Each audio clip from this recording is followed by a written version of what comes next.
Welcome to Mechanic. Today we have a 2023 Chevy Bolt, and this is an EV.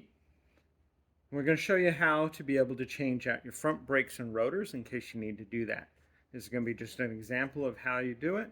I'm going to show you all the process of how that is done. So first you'll want to raise your vehicle, remove the tire. You also need your vehicle supported on your jack stands or something suitable to keep it in location. Then, to make it easier, we are going to turn the steering wheel to the right or the left, depending on which side you're working on. And so we have it to the right, and so now we can see the caliper here. We've got the caliper is this unit here with the carrier bracket right there. We've got two little slide pins here that hold it together. So we want to separate this from here to start with, and then we can undo the two big bolts on the back to get the carrier bracket undone. Now, depending on how tight this is, if this isn't spinning because this is holding up a little bit, or you want to back this up, you can either take a screwdriver and go in like this, and generally be able to get some, and we're depressing that piston. And we just need to depress it a little bit, or you can do it all the way.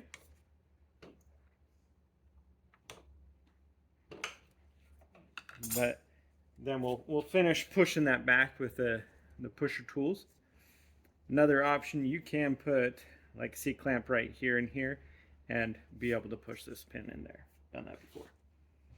So now we need a 14 millimeter to undo these two bolts here so that we can get this bracket off.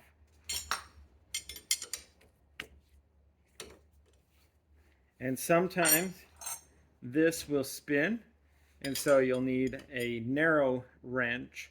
This is a 17 on the inside, and so you'll need a narrow in there to be able to hold this back, or some small needle pliers will make it work too. So then we just undo this.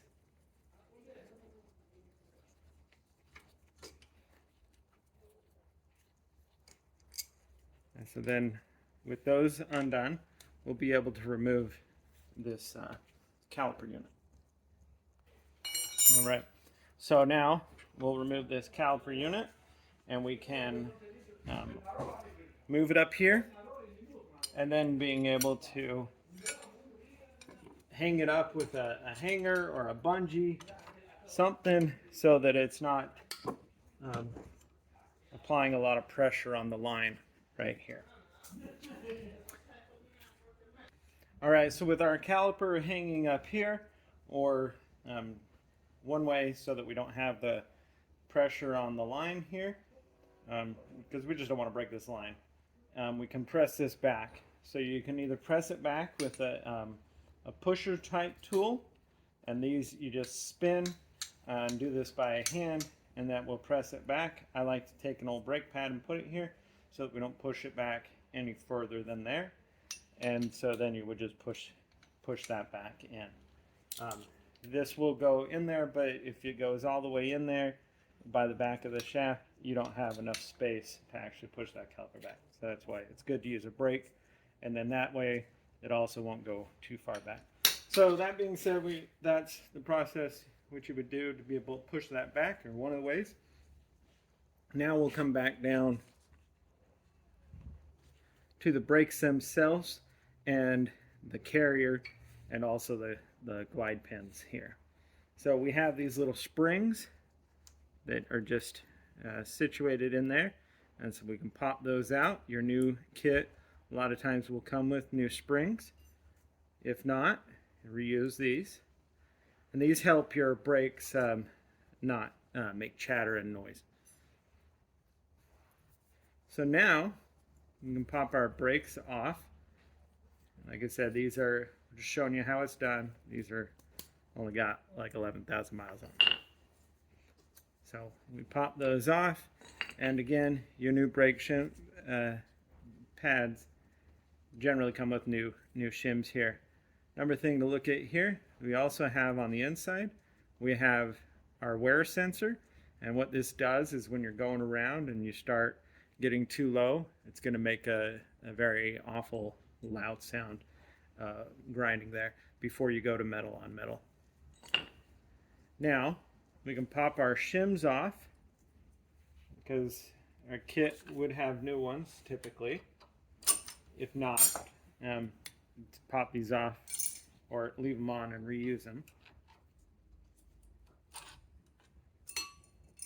Okay, we pop the shims off, and then again, if there's a lot of rust and corrosion here, we would be going through and cleaning that up. And then also, you can do this now or you could do it later, but you'll want to pull these out, leave the boot on the inside here, but pull this out, clean this off, and then when that is cleaned off, you have the ability to apply some more or some new brake caliper grease. This is a specific grease that is designed for the high heat that comes with your brakes and the caliper. And so just repeat this and do that on both sides. You're going to notice that one side generally has this little rubber dampener piece. It also is to help it from the chatter.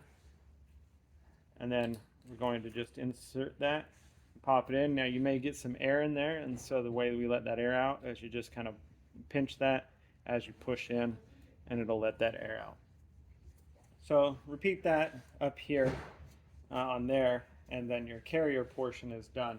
But we also need to remove these two larger bolts on the back. These are size 21 to be able to remove the carrier bracket so that we can remove the rotor. All right, 21 mil on a longer breaker bar to get these loosened up.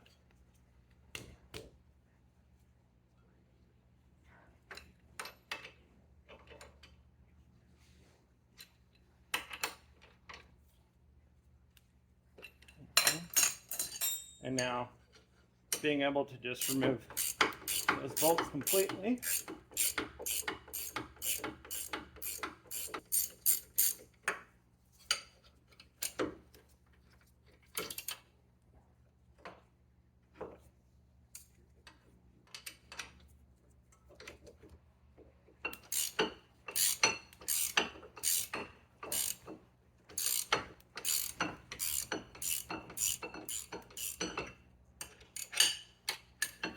So these bolts have some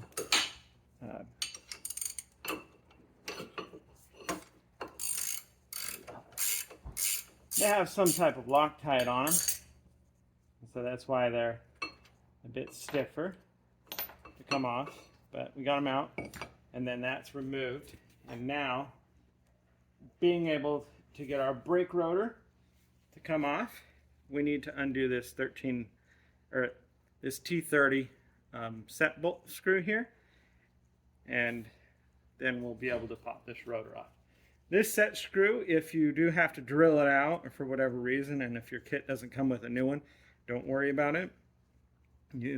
It's only really for assembly, just so that it doesn't flop around. And so the way you can do it is you can just put a lug nut on here and bring it down to the metal, and then hold that while you're putting everything together.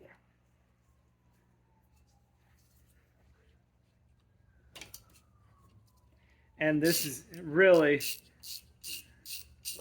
I mean, besides the rust, these little set screws, you don't tighten in there real tight at all, because they're really, like I said, just to hold this for assembly. There we go. And so that would be your removal of your rotor for replacement with a new one, and or if you have it resurfaced. All right, we're to the stage of reassembly with what you would use your new components. So we have our hub here, and we're ready to put our rotor on. See, we have our little where the set screw would go if we have a new one to put back on. We want to line the rotor up with that. Again, like I said, if it turns out that set screw you had to drill it out and you don't have a replacement, just go ahead and take a lug nut and screw it all the way down so it can hold this into place.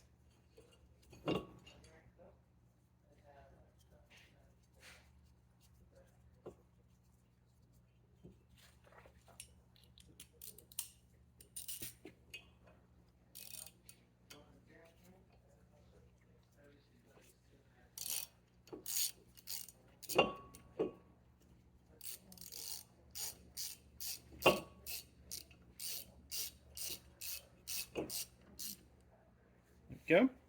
So just a little snug, hold that on.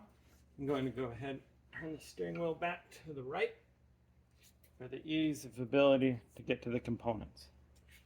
Now we have our carrier bracket to install back in here. Like I said, we have some Loctite that is on there. You can put a little bit more Loctite on there if you feel the need, or just tighten it up. I would not put red Loctite, stick in the blue realm, because there would be a time you do want these to come back out.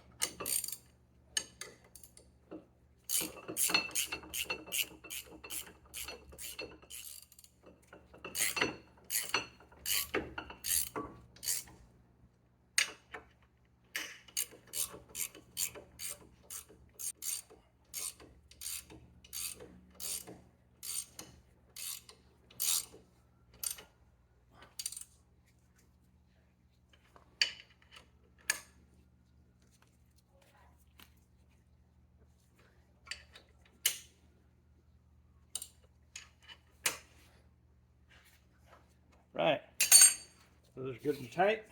Hold those on. Now let's go through the process putting their brake units back on. So first we have our shims. We're going to line those up, and being able to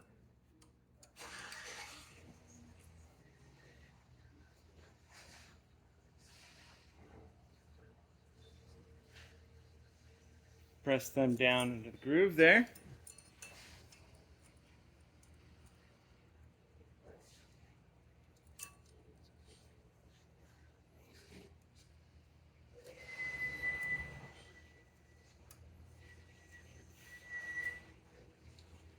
Good.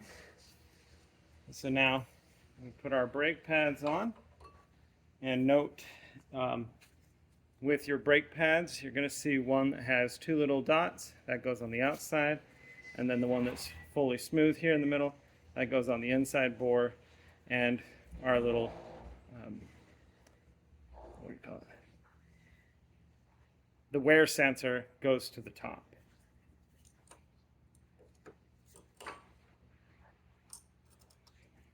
Go.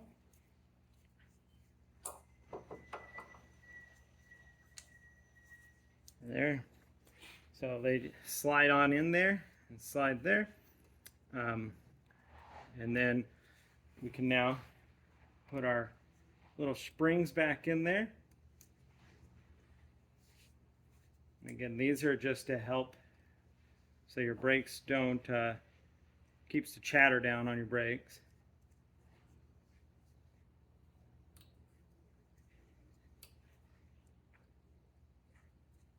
Go.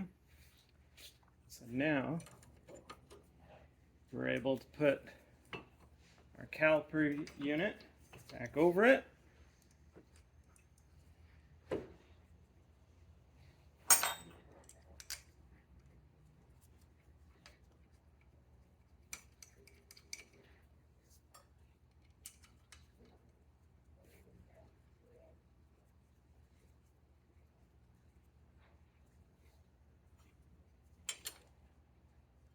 And this is where more than likely you would need to hold this back with your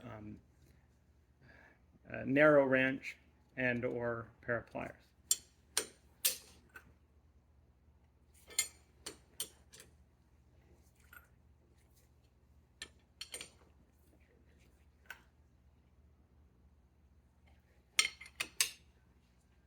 Right, good and snug tight.